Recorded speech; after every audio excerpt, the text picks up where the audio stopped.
باقی short cut میں تو مسجد میں جا کے امام کے کمرے میں بیٹھ کے نکاح پڑھ لینا، مدرسے کے چبوترے پہ بیٹا بیٹی کو لے جا کے نکاح پڑھا دینا، مسجد کے صحن میں نکاح پڑھا دینا، 5 لاکھ 4 لاکھ کا پنڈال سجانا بند کر بڑی بڑی بلڈنگ کی حویلی کھڑا کر کے توڑ دیے جاؤ گے، بلڈوزر سے مسمار کر دیا جائے گا، لیکن اگر علم حاصل ہے، مگر علم ہے کوئی چھین نہیں سکتا، علم ہے کوئی لے نہیں سکتا، علم ہے کوئی چلا نہیں سکتا، علم ہے کوئی چوری نہیں کر سکتا، اس لیے کہ تمہارے اندر اگر علم ہے ایمان بچا لو گے، علم ہے عقیدہ بچا لو گے، علم ہے امان سدھار لو گے، علم ہے علاقہ بچا لو گے، علم ہے تو یہاں بھی کامیاب رہو گے، مرنے کے بعد وہاں بھی کامیاب۔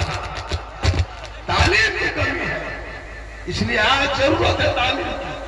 8 سال کا لڑکا گیم کھیلنے میں مست ہے، پورے گاؤں میں جا کے دیکھنا 8-10 سال کا لڑکا رات میں گیم کھیلتا ہے، 12 سال کا لڑکا انسٹاگرام چلاتا ہے، 13 سال کا لڑکا یوٹیوب میں پاگل ہے، 15 سال کا لڑکا فلٹر لگا کے فوٹو ڈالتا ہے، 16 سال میں مجنوں بن گیا، 18 سال میں دیوانہ بن گیا، 19 سال میں گھر سے باہر۔ اب الاسلام خبریں 19 سال میں گھر سے باہر، پوری دنیا سو جائے، جب میں کے کان میں ہیڈ فون لگا کے چپتا ہیلو ہیلو کھانا کھائے نہیں، ارے باپ، یہ تمہارے پریشان تیاری کرنی چاہیے یا موبائل میں پیروں سے بات کرنا چاہیے؟ اس لیے اپنے بیٹوں پر نظر رکھو، میری ماں باپ تو بھی اپنی بیٹوں پر نظر رکھ، ہماری بیٹیاں ڈیلی مرتد بنتی جا رہی ہے، دھرم کو چھوڑ رہی ہے، غیروں کے ساتھ عشق لگا رہی ہے، بیٹیوں کو بھی موبائل سے روک لو، تعلیم دے دو، خدیجہ فاطمہ بنا دو، تاکہ تمہاری بیٹیاں غیروں پہ نظر نہیں ڈالے گی، بلکہ نگاہ نیچے رکھے گی، جس راستے سے چلے گی دنیا دیکھ کے کہے گی دیکھو خدیجہ فاطمہ ہے، چلی جائے۔ اس لیے ضرورت ہے، آج کل یہ لوگ بھی کم نہیں ہیں، یہ لوگ کم ہے کیا؟ موبائل یہ لوگ بھی رکھے۔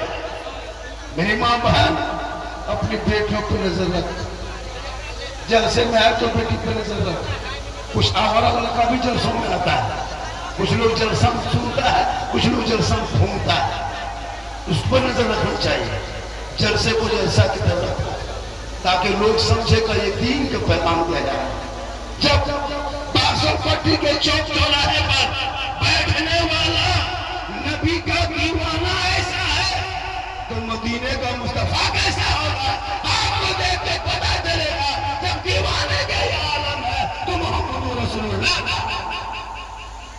آپ کی عادت ماشاءاللہ اچھا بیٹھ گئے، باجا تھوڑا سنبھال دیجیے، باجا تھوڑا سا صاف ستھری آواز نکلے اس انداز میں کر دے تاکہ یہ بیچاری بھولی بھالی قوم بڑی مشکل سے لاٹھی ڈنڈا دکھا کے بٹھایا گیا، ورنہ یہ قوم کہاں سدھرتی جب تک اس کو ماں بھاگ نہیں کرتے سنجے والے۔ سوچ کے دیکھیے، آپ جب ان کی حکومت میں نہیں سمجھ پاؤ گے تب کب سمجھ پاؤ گے؟ جس دیش میں تم جی رہے ہو یہ ہندو مسلم سکھ عیسائی آپس میں رہو بھائی بھائی، انگریزوں سے کرو لڑائی، بھارت دیش کی سکی بنائی، اس کے حق ہم جی رہے ہیں۔ آج اس گاؤں میں اس ڈاموں میں ہم نے دیکھنے کو ملا کئی ہندو برادری کے لوگ گئے مسلم ہمارے پاس گئے، کہا بابا آپ کا بہت بڑا ہم فین ہے، ہم لوگ سب مل کر بڑا اچھا لگا کہ اس نفرت بھری دنیا میں آج ڈاموں کے علاقے میں ایسے ایسے ہندو مسلم لوگ ہیں جو ایک ساتھ مل کر کے یہ پیغام لوگوں کو دینا چاہا کہ چاہے نفرت کی کتنی آندھی چلے لیکن ڈاموں اور باسو پٹی کے علاقے کے ہندو مسلم سب کل بھی ایک ساتھ تھا، آج بھی ایک ساتھ ہے، جب تک جیئیں گے تب تک ساتھ رہیں گے۔ یہ گنگا جمنا کی تہذیب دیکھنے کو مجھ کو اس گاؤں میں ملا، اس خوبصورتی کو آپ برقرار رکھیں، تھوڑی دیر میری باتوں کو سنیں، میری باتوں میں کوئی قصہ نہیں کو ہم بیان کرتے، کوئی کہانی ہم نہیں بولتے، کوئی لطیفہ نہیں بولتے، کوئی چٹکلا نہیں بولتے، کوئی کامیڈین تقریر میری نہیں ہوتی ہے، خدا کے واسطے کوئی تقریر کو بھی غور سے سننا، ہم درد دل بولتے ہیں، حالات حاضرہ کو سچ کر کے لوگوں کے بیچ میں رکھتے ہیں، لیکن میری ویڈیو کو تھوڑی تھوڑی کاٹ کے وائرل کر دیتا ہے، لوگ سوچتا ہے کہ اسی طرح ہوتا ہے، بات کہاں سے ہوتی ہے، بات کہاں سے نکال دیتی ہے. تو یہ لڑکا لوگ کیا کرتا ہے، بھیوز کے چکر میں لوگ ہمارے فیک آئی ڈی بنا لیا، لاکھوں لوگ میرا نام کا انسٹاگرام بنا لیا. مجھ کو کوئی تکلیف نہیں، میرا ویڈیو میرا فوٹو استعمال کرتا ہے، ڈی پی پہ میرا ہی فوٹو چلا دیتا ہے.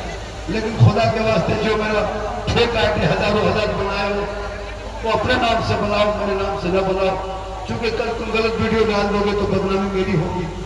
آپ کا شکریہ کہ آپ مجھ سے محبت کرتے ہو، آپ مجھ سے پریم کرتے ہو، لیکن میرا فین مت بنو، میرا فالوور مت بنو. اپنے باپ کا فالوور بنو، اپنے بھائی کا فین بنو، اپنے محلے کا فین بنو. میرا فین فالوور بننے سے کوئی کچھ نہیں ہوگا. اپنے باپ، جس باپ نے دھوپ کی کری محنت کر کے آپ کو کھلایا پلایا جوان کیا، اس باپ سے محبت کرو، اس ماں سے محبت کرو جس ماں نے برسات میں تم کو آنچل میں چھپا کے تیری ماں چلتی تھی. دھوپ کی گرمی میں ماں سینے سے لگا لیتی تھی، ٹھنڈے میں ماں کلیجے سے سجا لیتی تھی، لیکن اپنے بچے کو کبھی دھوکا پیسہ نہیں رکھی. وہ ماں باپ سے محبت کرو. جب ماں باپ سے محبت کرو گے تو اپنے آپ سے سننے کو ہم کرو گے. اور جو اپنے آپ کو پہچان جاؤ گے، مقصد تیرا کیا ہے؟ مقصد یہ نہیں کہ ہم کھائے پیے دنیا سے چلے جائیں. مقصد یہ ہے کہ کچھ کام ایسا کر کے جائیں تاکہ مرنے کے بعد آپ کا کام وہ زندہ رہے. آپ اگر اپنے زندگی میں کوئی مدرسہ بنا کے چلے گئے تو مرنے کے بعد وہ ثواب پہنچے گا. آپ نے کسی بچے کو، بیٹے کو عالم بنا کے چلے گئے، مرنے کے بعد وہ ثواب پہنچے گا. آپ نے زندگی میں کوئی نیک کام کر کے چلے گئے، وہ سلسلہ جاری رہے گا. اس لیے اپنا کچھ ایسا کام کر کے جاؤ جو کام مرنے کے بعد بھی کام آئے گا. اس لیے مسلمانوں، میں آپ لوگوں سے گزارش کرتا ہوں، بکری تو میری آج ہوگی، میرا موڈ بن رہا ہے، چاہے 4 کیوں نہ بچائے، 5 کیوں نہ بچائے، لیکن تقریب بہرحال ہوگی. مدرسے کا ایک مقصد ہے، جس مدرسے کا ایک مقصد ہے، جس مدرسے کو بنایا گیا ہے، جس مدرسے کے نام پہ جلسہ ہوا ہے، اس مدرسے کا مقصد ہے. میں نے جو ہی آواز لگایا، ایک بابو اٹھے 1100 روپیہ. ہم کو 50 آدمی سے پیسہ نہیں لینا ہے، چونکہ اس مدرسے میں جو تعلیم ہے، جس میں پڑھائی ہو رہی ہے، بچے پڑھ رہے ہیں، بچیاں پڑھ رہی ہیں، بیٹا بھی پڑھ رہا ہے، بیٹیاں بھی پڑھ رہی ہے. آپ کا 10 روپیہ اگر ایک بیٹی کھا کے قرآن پڑھے گی، آپ کا 20 روپیہ کھا کے کوئی بیٹا قرآن پڑھے گا، سوچو وہ ثواب آپ کو بھی ملے گا. کیا لگتا ہے مرنے کے بعد آپ کا بیٹا، آپ کی بیٹی پریوار یاد کرے گا؟ نہیں. میرے دوست، آپ کتنا یاد کرتے ہو؟